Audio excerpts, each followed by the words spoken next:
نستعينه ونستغفره ونعوذ بالله من شرور أنفسنا ومن سيئات أعمالنا من يهده الله فلا مضل له ومن يضلله فلا هادي له أشهد أن لا إله إلا الله وحده لا شريك له وأشهد أن سيدنا محمدا عبده ورسوله اللهم صل وسلم على سيدنا محمد وعلى آله وأصحابه ومن تبعهم بإحسان إلى يوم الدين رب اشرح لي صدري ويسر لي أمري واحلل عقدة من لساني يفقه قولي قالوا سبحانك لا علم لنا إلا ما علمتنا إنك أنت العليم الحكيم قال الله تعالى في القرآن العظيم بعد أعوذ بالله من الشيطان الرجيم يؤتي الحكمة من يشاء ومن يؤت الحكمة فقد أوتي خيرا كثيرا وما يذكر إلا أولو الألباب صدق الله العظيم. Alhamdulillah, saya hormati Ustaz Fazri, saya hormati muslimin muslimat yang dirahmati Allah sekalian. Alhamdulillah, syukur kepada Allah Subhanahu wa taala atas limpah kurnia dan inayahnya dapat kita bersama-sama berkumpul pada malam ini untuk sama-sama kita menunaikan salat fardu maghrib secara berjamaah, dan kemudiannya kita duduk di dalam majlis ilmu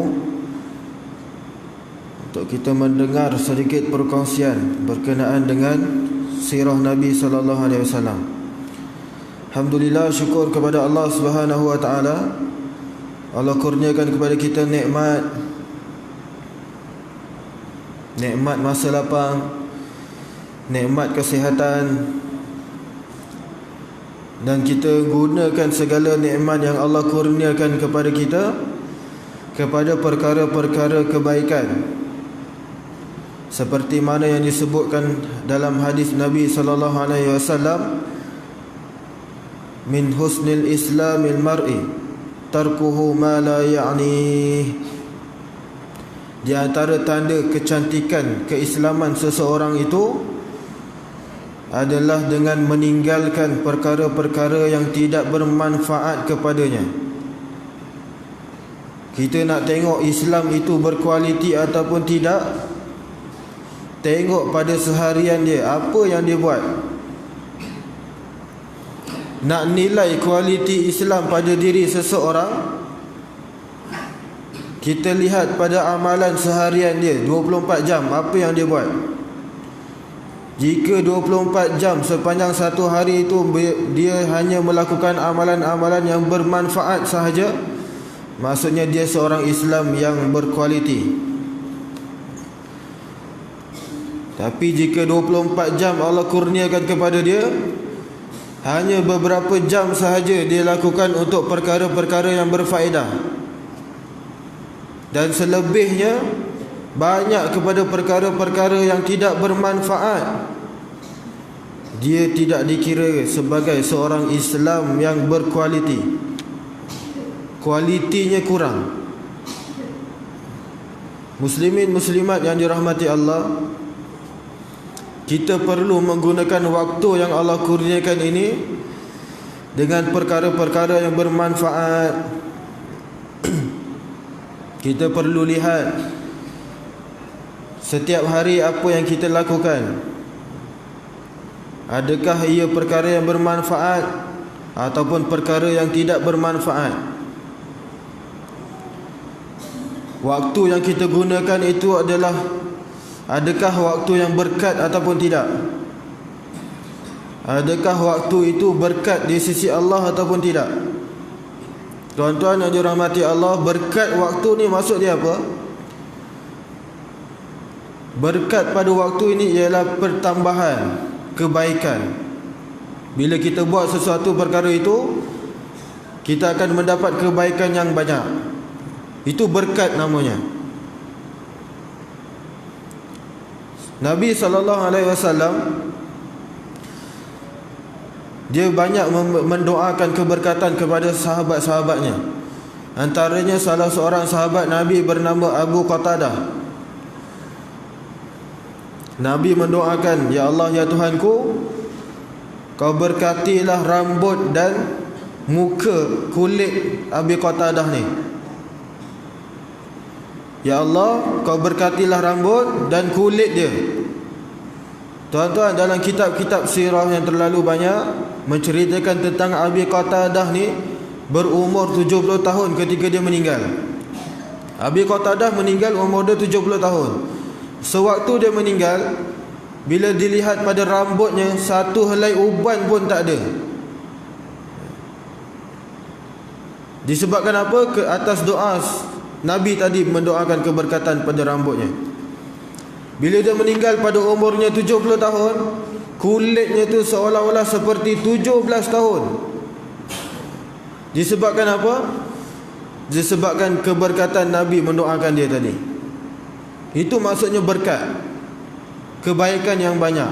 Tuan-tuan yang dirahmati Allah, Imam Al-Ghazali dipanggil sebagai Hujjatul Islam.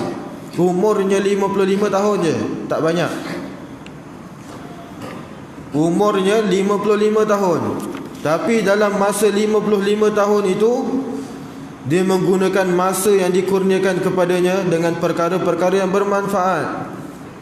Dia banyak menghasilkan karya-karya yang hebat, karya-karya yang agung yang kita gunakan sampai sekarang. Contohnya Ihya Ulumuddin. Siapa yang buat? Imam Al-Ghazali. Contohnya lagi apa? Bidayatul Hidayah. Siapa yang buat buku tu?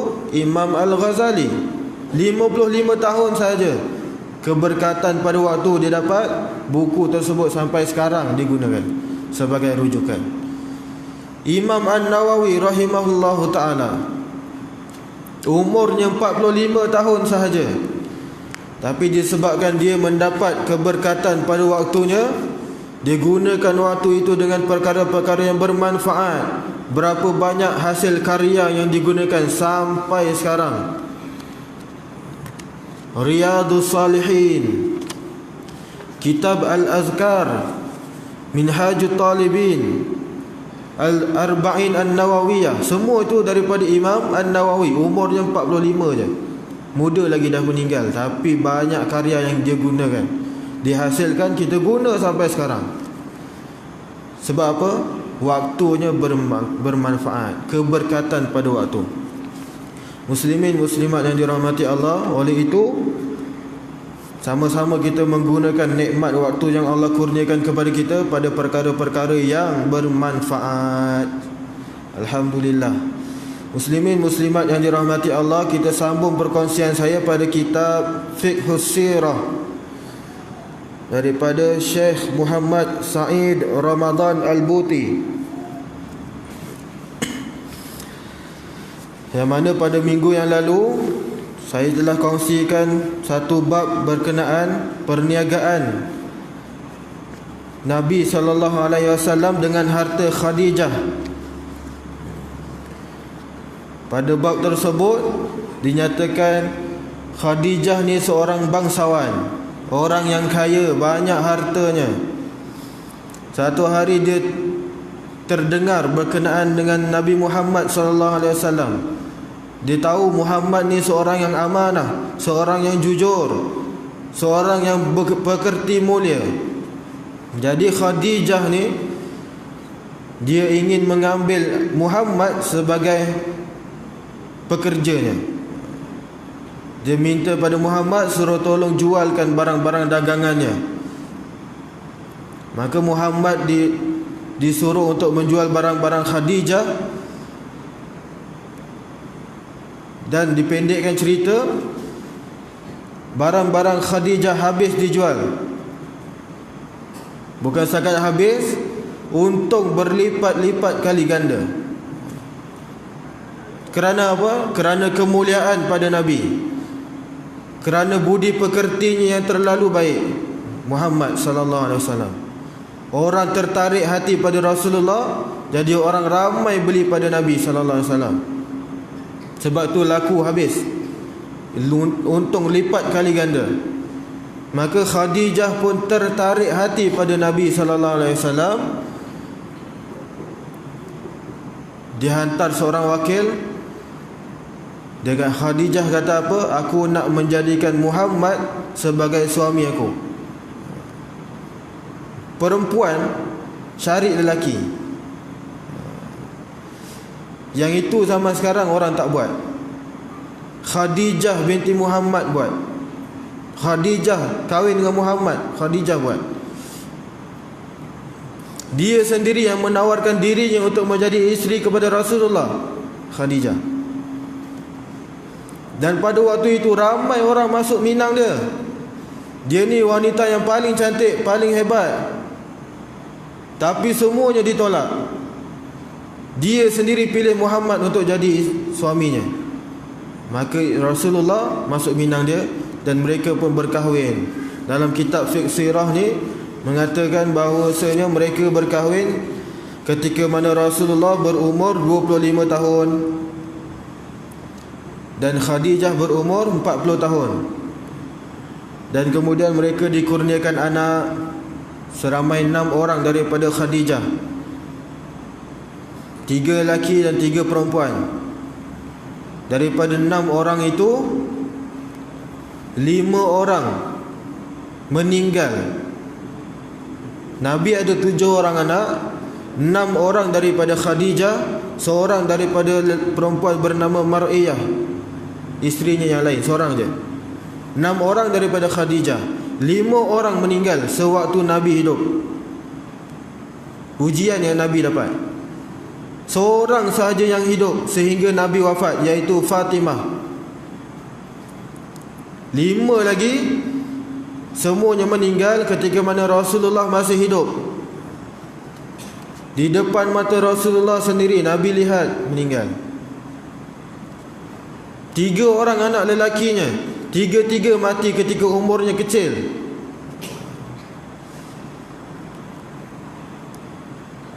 Tuan-tuan muslimin muslimat yang dirahmati Allah, itu ujian yang diterima oleh Rasulullah sallallahu alaihi wasallam.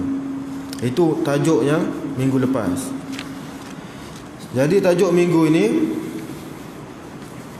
kita akan masuk tajuk yang baru, iaitu satu tajuk penyertaan Rasulullah sallallahu alaihi wasallam dalam usaha untuk membina semula Kaabah. Muslimin muslimat yang dirahmati Allah, bagi siapa yang ada buku, muka surat 75. Kalau tak ada, kita boleh dengar insya-Allah. Kaabah ini telah dibina oleh Sayyidina Ibrahim alaihi salam untuk mengerjakan ibadah kepada Allah Subhanahu wa taala. Pembinaannya dapat dilaksanakan selepas mengalami beberapa persengketaan dan permusuhan dengan penyembah-penyembah berhala. Pembinaan ini diselenggarakan mengikut wahyu ilahi seperti yang tersebut dalam Al-Quran. Wa idh yarfa'u Ibrahimul qawa'ida minal baiti wa Ismail Rabbana taqabbal minna innaka antas sami'ul alim. Yang bermaksud, dan ingatlah ketika Ibrahim meninggikan, yakni membina dasar-dasar Baitullah bersama Ismail, dan seraya mereka berdoa, ya Tuhan kami, terimalah daripada kami amalan-amalan kami. Sesungguhnya Engkaulah yang maha mendengar lagi maha mengetahui. Surah Al-Baqarah ayat 127. Surah Al-Baqarah. Tuan-tuan muslimin muslimat yang dirahmati Allah, Al-Kaabah dalam sejarahnya, pada permulaan sekali Kaabah ini dibina oleh Nabi Adam alaihi salam. First kali. Waktu bila Kaabah dibina? Zaman Nabi Adam alaihi salam bersama anaknya Syis. Adam alaihi salam bersama anaknya Syis. Dia yang membina Kaabah untuk permulaan. Kemudian berlaku banjir ketika mana zaman Nabi Nuh alaihi salam. Banjir besar yang mengakibatkan Kaabah rosak. Kemudian dibina semula oleh Nabi Ibrahim alaihissalam bersama dengan anaknya Nabi Ismail alaihissalam. Tuan-tuan yang dirahmati Allah, kisah Nabi Ibrahim ni kita boleh lihat dalam surah Al-Anbiya ayat 52. Surah yang sangat menarik. Satu surah ataupun satu kisah yang menceritakan tentang Nabi Ibrahim dan juga seorang raja bernama Namrud. Tuan-tuan yang dirahmati Allah, Raja Namrud ni ataupun Nabi Ibrahim alaihissalam, dia ada seorang ayah namanya Azar. Ayah Ibrahim ni namanya Azar. Azar ni dia pereka ataupun tukang buat berhala. Ayah Nabi Ibrahim sendiri, dia yang tukang buat berhala tu. Kemudian Nabi Ibrahim tanya pada ayahnya, "Wahai ayahku, berhala ni ada manfaat ke untuk kamu? Apa yang berhala ni boleh buat? Dia boleh bergerak ke tangan dia?" Ini tambahan ni. Dia ada kuasa ke? Kenapa kamu menyembah berhala ni? Hebat sangat ke berhala ni? Dah lah patung. Kamu yang buat dia, kamu yang pergi sembah dia. Ibrahim tanya bapa dia, Azar. Maka ayahnya jadi marah. Suka hati kau je nak tanya. Ini Tuhan aku, kau jangan hina Tuhan aku ni, berhala tu. Tuan-tuan yang dirahmati Allah, apa yang Ibrahim buat untuk menyedarkan umatnya pada waktu itu? Pada waktu itu kaum Ibrahim dan umatnya yang lain tu ada satu, diorang juga akan berkumpul di kuil. Dalam kuil tu banyak berhala-berhala yang mereka cipta sendiri. Dia cipta sendiri berhala, dia kumpul dekat kuil tersebut. Mereka datang situ sembahyang. Sembahyang lah, dekat sekarang ni sembahyang. Dia datang berkumpul sembahyang sama-sama ramai-ramai. Datang Nabi Ibrahim alaihissalam. Apa yang Nabi Ibrahim buat? Nabi Ibrahim bila datang ke dalam kuil tu, dia terus dia pergi dekat berhala, depan-depan berhala. Waktu itu orang yang sedang lihat Ibrahim buat tu, dia rasa pelik. Kami ni tak pernah sekali pun hampir pada berhala tu. Tapi Ibrahim first time masuk, dia terus pergi naik dekat berhala. Ini dah lebih. Nak cakapnya ini lebih ni. Kita orang pun tak pernah naik sampai situ, kau pergi naik. Suka hati je. Tuan-tuan, apa yang Ibrahim buat? Di depan berhala tu ada buah-buahan. Macam sekarang lah kita tengok tokong ada buah-buahan. Zaman tu pun sama, ada buah-buahan. Ibrahim ambil buah tu, dia makan. Ibrahim makan. Maka Ibrahim tanya pada berhala tu, "Wahai berhala, kau tak marah ke aku ambil? Aku ambil buah kau ni, kau tak marah ke?" Tuan-tuan, berhala tu jawab ke tak? Tak ada, patung. Macam mana nak jawab? Orang bawah yang tengok gelagat Ibrahim tu tercengang.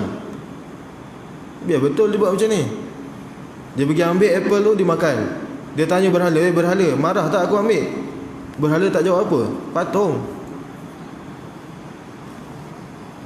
Kemudian apa yang Ibrahim buat? Dia dah makan, dia pergi baling dekat berhala tu.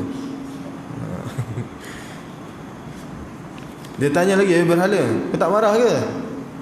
Aku baling ni. Orang yang bawah ni tercengang tengok. Tuan-tuan muslimin muslimat yang dirahmati Allah, Ibrahim pun menyampaikan khutbahnya, pesanan dia kepada umatnya, kaumnya.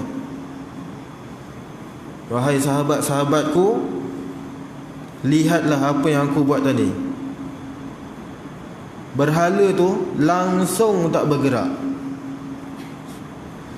Berhala tu, patung itu langsung tak buat apa-apa. Adakah itu Tuhan kamu yang kamu sembah? Itu ke yang kamu sembah? Langsung tak cakap, sikit pun tak bergerak. senyum pun tak ada. Takkan itu yang orang sembah? Ramai pada kaumnya bengang balik tuan-tuan semua. Dan bila diorang balik, Ibrahim apa yang dia buat? Dia meneruskan agendanya. Apa yang dia buat? Dia pergi robohkan, dia pergi pecahkan berhala-berhala yang kecil. Semua berhala dia pergi pecahkan. Tinggal satu je berhala yang paling besar. Yang paling besar ditinggalkan. Yang kecil-kecil tepi-tepi tu semua dia hancurkan. Besok paginya dia orang datang balik nak sembahyang. Dia tengok mana berhala dah pecah.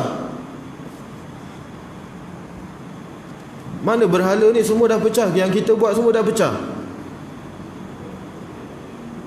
Maka Namrud tanya, ini kerja siapa ni? Salah seorang daripada mereka berkata, ini mesti kerja Ibrahim. Malam tadi yang dia buat pasal, mesti kerja dia yang pecahkan. Panggil Ibrahim. Maka Nabi Ibrahim AS datang menghadap kepada Namrud. Namrud pun bertanya, wahai Ibrahim, engkau ke yang pecahkan berhala ni? Ibrahim jawab apa? Wahai Namrud, tu berhala yang paling besar. Kau tengok dekat leher dia ada kapak. Tuan-tuan, Ibrahim sebelum dia balik, dia sangkut kapak dekat leher berhala paling besar tu. Besoknya dia tanya tu, tengok berhala yang paling besar tu ada kapak dekat leher dia. Mesti dia yang buat.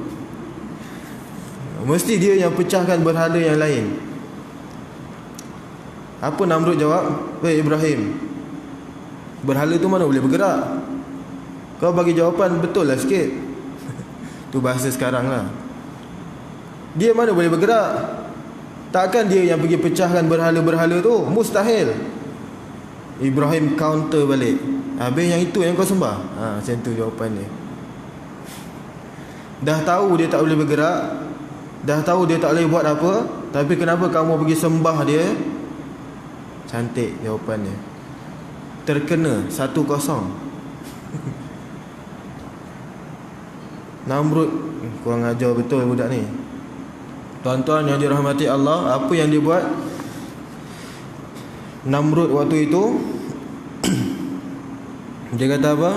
Tangkap dia. Tangkap Ibrahim ni, bakar.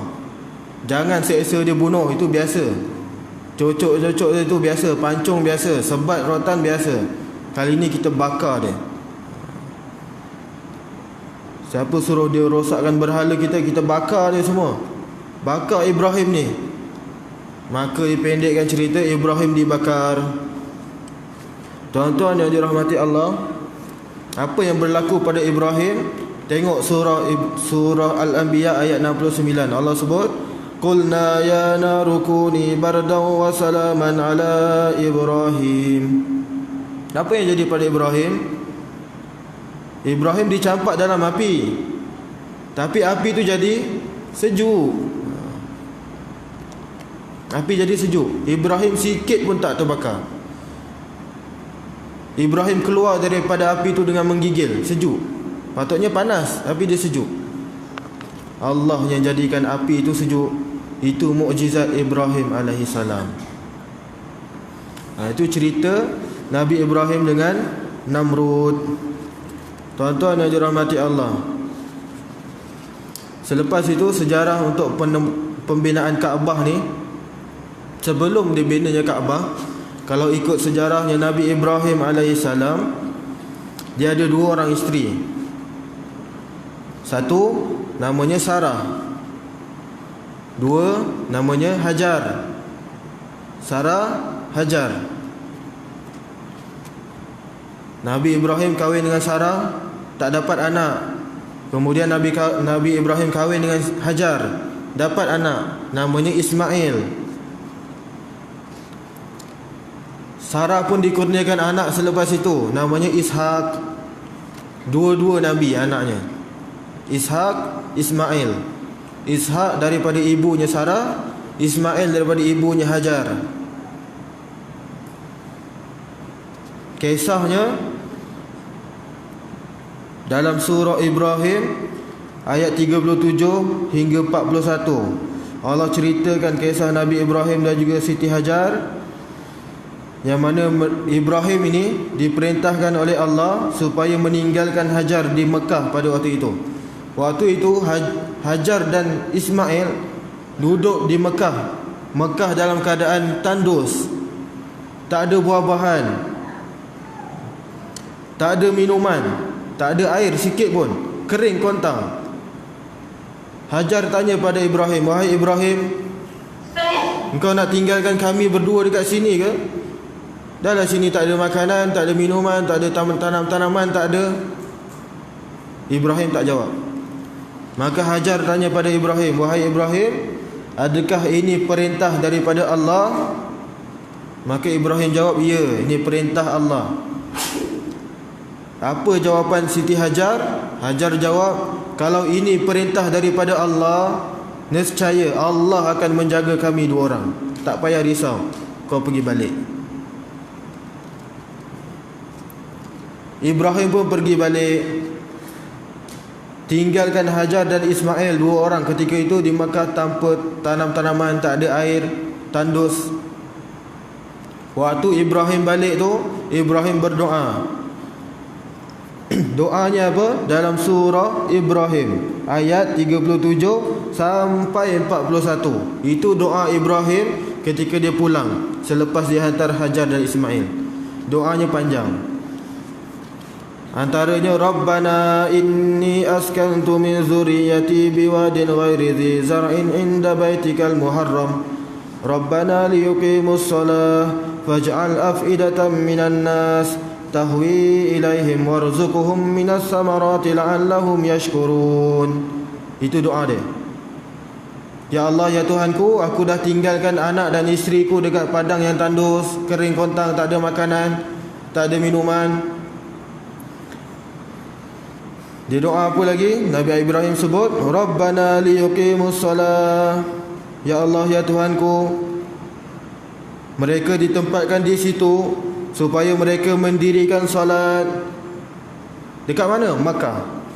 Dan memakmurkannya dengan ibadah. Doa Nabi Ibrahim. Oleh itu, jadikanlah hati sebahagian daripada manusia tertarik gemar kepada mereka, supaya datang beramai-ramai ke situ. Ke mana? Ke Makkah.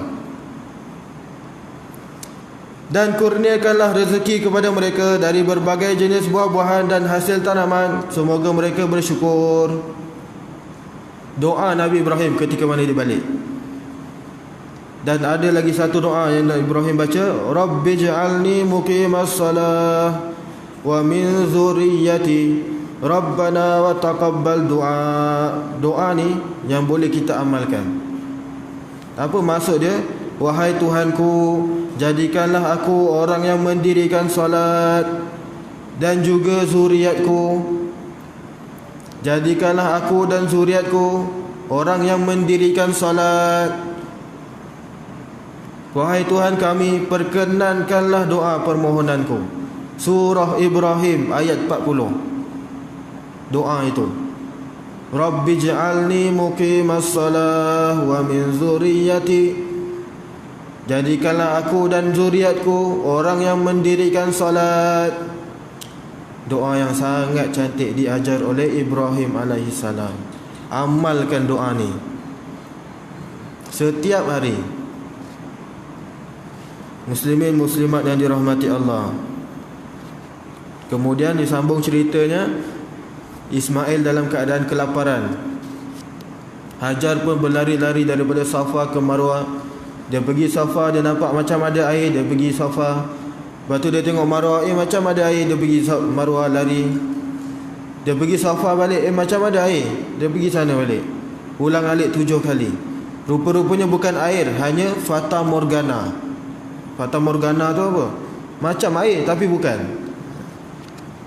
Kalau kita nampak dekat tengah jalan tu macam ada air tapi tak ada air pun, itu namanya Fata Morgana. Macam itulah yang Hajar nampak. Bila dah 7 kali tu, kemudian Ismail alaihissalam dalam keadaan dia menangis, Allah kurniakan dia air. Hajar dah tak tahu macam mana nak cari air, Allah kurniakan air. Ada pendapat kata daripada tapak kaki Ismail. Ismail pijak tanah tu, dia menangis, keluar air. Ada yang kata macam tu. Ada yang kata daripada tapak kaki unta Ibrahim pun ada pendapat kata. Tapi yang pentingnya air itu keluar. Jadi air Zam-Zam yang kita minum sampai sekarang.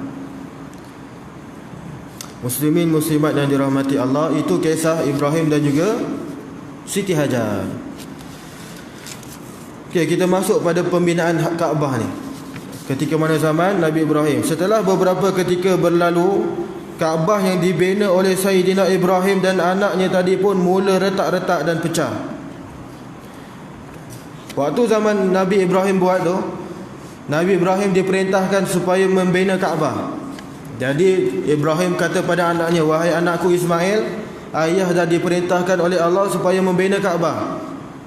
Adakah kamu nak tolong aku? Ismail kata, ayah, saya akan tolong. Saya akan tolong ayah buat Kaabah. Kisah ni dalam surah apa? Surah Al-Baqarah ayat 127 sehingga 129. Al-Baqarah 127 129. Kisah ni, kisah pembinaan Kaabah Ibrahim dan Ismail. Tuan-tuan yang dirahmati Allah, mereka bina, Ibrahim buat, Ismail hantar batu, Ibrahim yang letak. Ismail hantar angkat batu, Ibrahim yang letak batu, yang bina Kaabah tu. Ismail tolong, Ibrahim buat. Ismail angkat batu, Ibrahim tolong buat, sampai Kaabah tu siap. Sambil dia buat Kaabah tu, sambil itu dia berdoa. Pun ada doa dia. Apa doa dia? Dalam surah Al-Baqarah 127 129. Dia doa apa? Rabbana taqabbal minna innaka antas samiul alim. Ya Allah, ya Tuhanku, kau terimalah amalan aku ni. Terimalah amalan kami buat Kaabah ni. Doa dia. Sebab tu bila kita dah habis solat, habis puasa, setiap hari kita doa, ya Allah, ya Tuhanku, kau terimalah amalan kami. Terimalah solat kami, puasa kami, rukuk, sujud kami, bacaan Al-Quran kami, doa. Nabi Ibrahim pun berdoa sebegitu. Kita pun kena buat. Antara contoh yang baik. Kemudian Nabi Ibrahim doa apa lagi? Rabbana wab'ats fihim rasulan minhum yatlu alaihim ayatik wa yu'allimuhumul kitaba wal hikmata wa yuzakkihim innaka antal azizul hakim. Nabi Ibrahim doa apa? Wahai Tuhan kami, utuskanlah kepada mereka seorang rasul daripada kalangan mereka sendiri. Siapa? Muhammad sallallahu alaihi wasallam. Ibrahim doa, ya Allah, bila aku dah buat Kaabah ni, kau utuslah di kalangan mereka sendiri, orang-orang Mekah ni, rasul. Maka Allah utuskan siapa? Muhammad sallallahu alaihi wasallam. Doa Nabi Ibrahim. Supaya apa? Supaya Rasul itu akan membacakan kepada mereka ayat-ayat firman-Mu dan mengajarkan mereka isi kandungan Al-Quran serta hikmah kebijaksanaan dan membersihkan hati dan jiwa mereka daripada syirik dan maksiat. Sesungguhnya Engkaulah yang Maha Kuasa lagi Maha Bijaksana. Doa Ibrahim, ya Allah, kau utuskanlah seorang Rasul supaya Rasul ini dia boleh ajarkan Al-Quran. Dia boleh buat apa lagi? Dia boleh perbaiki akhlak waktu itu. Apa lagi tugas Rasul ni? Supaya dia boleh mengajarkan mereka, menjauhkan mereka daripada syirik dan maksiat. Doa Ibrahim alaihissalam. Ketika mana? Waktu dia buat Kaabah. Muslimin muslimat yang dirahmati Allah, itu sejarahnya dalam pada zaman Ibrahim alaihissalam dan Ismail. Bila dah habis, sampai pada zaman Nabi SAW, dibuatlah, dibina Kaabah. Di antara bila Kaabah itu dibinanya pada zaman Nabi Ibrahim, Kaabah itu mula retak dan pecah pada zaman Nabi sallallahu alaihi wasallam. Di antara bencana yang telah melanda dan merubah Kaabah ialah banjir. Pada zaman Nabi dulu, sebelum Nabi diangkat menjadi Rasul, ada berlaku satu banjir besar yang akan menyebabkan rosaknya Kaabah pada waktu itu. Pecah dan retak beberapa tahun sebelum dibangkitkan Rasulullah. Kerosakan ini menyebabkan puak-puak Quraisy terpaksa berusaha mendirikan semula binaan Kaabah lantaran kehormatan dan kemuliaannya. Justru Kaabah ini telah pun dimulia dan dihormati sejak beberapa masa yang lampau, yang telah diwarisi daripada Ibrahim alaihissalam. Muslimin muslimat yang dirahmati Allah, pembinaan Kaabah oleh Nabi sallallahu alaihi wasallam pada waktu itu Rasulullah berumur 35 tahun. Pada umurnya 35 tahun Nabi membina Kaabah bersama dengan kaum Quraisy yang lain. 35 tahun Rasulullah belum diangkat menjadi Rasul pada waktu itu. Nabi diangkat jadi Rasul 40 tahun. Pada umurnya 35 tahun Nabi buat Kaabah, bina semula Kaabah selepas banjir itu rosak dan pecah.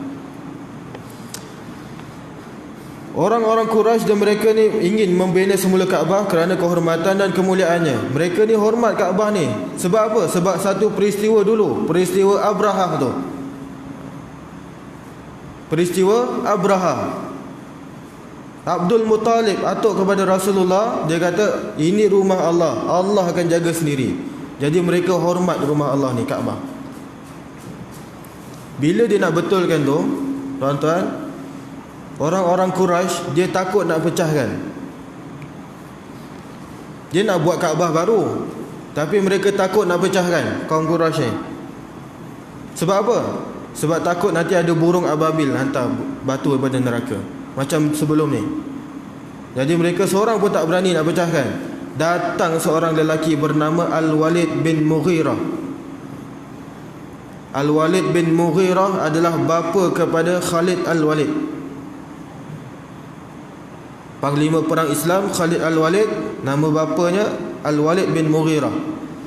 Dia datang, dia pecahkan Kaabah tu. Tak ada apa pun berlaku sebenarnya. Dia kata apa? Tujuan kita baik. Kita nak bina semula Kaabah, nak memperbaiki Kaabah. Kita bukan nak robohkan, betul. Apa nak takut? Walid datang pecah. Tuan-tuan yang dirahmati Allah, bila dah dipecahkan, maka mereka puak-puak Quraisy ni sama-sama bina semula Kaabah. Dia letak batu-batu tu, bina. Begitu juga dengan Rasulullah sallallahu alaihi wasallam. Rasulullah pun tolong buat, sama-sama buat. Tapi tuan-tuan yang dirahmati Allah, Kaabah sekarang ni, waktu dia nak buat tu, disebabkan kemuliaan dan kehormatan Kaabah, puak-puak Quraisy ni dia kata apa? Kita kena bina Kaabah ni daripada sumber yang halal. Kita kena guna duit halal sahaja. Duit zina, duit judi, duit arak, semua jangan guna. Guna duit yang halal je. Duit kita berbisnes yang halal. Sebab apa? Nak jaga kemuliaan Kaabah. Tapi bila dikumpul-kumpul duit yang halal itu, tak cukup. Duit halal tak cukup. Asalnya tapak Kaabah tu besar lagi daripada sekarang. Sekarang ni yang 4 segi tu, sebelum ni Kaabah lagi besar. Sampai mana? Sampai Hijr Ismail tu. Yang itu tapak asal Kaabah. Dia bukan 4 segi tepat betul, tapi dia ada Hijr Ismail tu semua. Itu tapak asal Kaabah. Tapi disebabkan waktu itu mereka tak ada duit. Tak ada duit yang halal. Duit haram banyak, duit halal tak ada. Dia kecilkan Kaabah tu, tapi dikekalkan tapak tu Hijr Ismail. Sebab itu bagi siapa yang pergi umrah, pergi haji, dia pergi tawaf, dia nak cepat, dia pergi potong dekat Hijr Ismail, tak sah tawaf dia. Tak sah, pusingan yang tu je yang dia potong tu. Lambatlah nak pusing jauh, dia pergi potong tengah tu. Tak sah pusingan yang tu. Kalau kata satu pusingan yang tu dia buat, nah, tambah lagi satu. Dia kena pusing. Sebab apa? Sebab itulah tapak asal Kaabah. Tak boleh masuk dekat situ. Dan barang siapa yang solat dekat situ pun kelebihan dia sama seperti solat dalam Kaabah. Sebab apa? Sebab itu tapak asal Kaabah kelebihannya. Sebab tu orang berebut-rebut nak solat dekat Hijr Ismail tu. Itu tapak asalnya. Disebabkan tak ada duit halal yang cukup, dia kecilkan binaan Kaabah jadi 4 segi. Kalau tuan-tuan perasan, itu pun lagi kecil sekarang ni sebenarnya. Tapak bawah dia ada macam ke bawah, ada sengit sikit. Sebenarnya lagi besar daripada sekarang. Itu pun sebab dia kecilkan lagi, sebab duit halal tak cukup. Bawah tu ada macam sengit sikit, kalau tuan-tuan perasan. Muslimin muslimat yang dirahmati Allah, siap bina Kaabah. Bila dah siap bina Kaabah tu, apa yang terjadi? Bila dia dah buat, Rasulullah pun dah tolong sendiri. Usaha Rasulullah tadi telah memberi kesan yang begitu mendalam, di mana baginda telah mengatasi masalah yang dihadapi oleh puak-puak Arab. Bila dia dah siap Kaabah, masalah lagi satu datang, iaitu nak meletakkan Hajarul Aswad. Hajarul Aswad itu menyebabkan puak-puak Quraisy ni sampai nak berperang. Aku nak letak, aku pun nak letak. Kalau kau nak letak, aku nak letak, perang. Siapa menang, letak. Macam tu. Perang. Tak jadi perang. Maka datang seorang lelaki bernama Umayyah. Umayyah ni datang dekat situ. Dia kata apa? Okey, macam ni lah, besok pagi kita tunggu sampai besok. Siapa yang datang masuk dalam masjid ni, dialah yang meletakkan Hajarul Aswad. Puak-puak Arab Quraisy ni dia tunggu kat situ. Besok pagi datang seorang lelaki. Siapa? Muhammad sallallahu alaihi wasallam. Dia masuk dalam masjid tu. Maka ramai puak Quraisy tengok Muhammad. Semua orang menjerit, Hazal Amin, Hazal Amin, Muhammad Raldina, Haza Muhammad. Kalau ini lelakinya, kami setuju. Dia ni seorang yang amanah. Kami reda kalau dia yang letakkan Hajarul Aswad. Kami setuju. Tuan-tuan yang dirahmati Allah, Hajarul Aswad tu asalnya, asal Hajarul Aswad tu dia batu besar. Dalam riwayat yang sebut adalah batu besar daripada syurga. Zaman Nabi Ibrahim dulu, Nabi Ibrahim kata apa? Aku nak letak satu batu lah, tanda dekat sudut satu. Supaya apa? Supaya orang tahu kat sinilah tempat permulaan. Sini tempat mula Hajarul Aswad tu. Jadi Ibrahim kata pada Ismail, wahai anakku Ismail, kau pergi cari batu satu. Maka Ismail pun cari. Jibril alaihissalam turunkan satu batu daripada syurga pada zaman Ibrahim alaihissalam. Bila Jibril dah turunkan, Ismail datang ambil. Yang ambil bawa ke jumpa Ibrahim. Asalnya batu itu warna putih. Asalnya batu itu berwarna putih. Tapi disebabkan apa? Dalam sebuah hadis Nabi sebut, fasawwadathu khataya ibnu Adam. Batu itu menjadi hitam disebabkan dosa-dosa anak Adam. Sekarang batu tu jadi hitam. Asalnya batu tu putih, seketul besar. Tapi lama-lama dia jadi hitam disebabkan maksiat dan dosa anak-anak Adam. Banyak berlaku peristiwa-peristiwanya. Hajarul Aswad diambil, dirampas. Tuan-tuan yang dirahmati Allah, Hajarul Aswad yang sekarang ni yang tinggal bukan seketul besar tu. Dia hanya ada 8 biji je. 8 biji kecil. Dia bukan semua tu Hajarul Aswad, tak. Kalau tengok betul-betul dalam tu ada 8 biji kecil. Yang itu je yang Hajarul Aswad tinggal. Selepas berlaku persengketaan, pergaduhan, dia orang berebut ramai-ramai, Hajarul Aswad tu pecah. Yang tinggal tu 8 biji tu. Yang itulah yang diikat sampai sekarang. Maka dalam peristiwa tu Rasulullah sallallahu alaihi wasallam dia bagi cadangan. Dia nak selesaikan masalah puak Quraisy ni. Dia bagi cadangan, okey macam nilah. bentangkan satu kain, letak Hajarul Aswad tengah-tengah. Letak tengah-tengah. Siapa nak tolong angkat tadi? Siapa yang nak letakkan tadi? Tolong pegang kain-kain tu. Maka semua puak-puak Quraisy, ketua-ketua puak ni semua pegang setiap penjuru kain. Peganglah dia orang semua pegang-pegang. Angkat sampai dekat penjuru Kaabah tu. Bila sampai dekat penjuru Kaabah, siapa yang letak? Rasulullah sallallahu alaihi wasallam. Dia orang ni tolong angkat kain je. Adil. Semua berebut, kau tolong angkat kain, Nabi tolong letakkan. Rasulullah yang letakkan. Selesai masalah tu.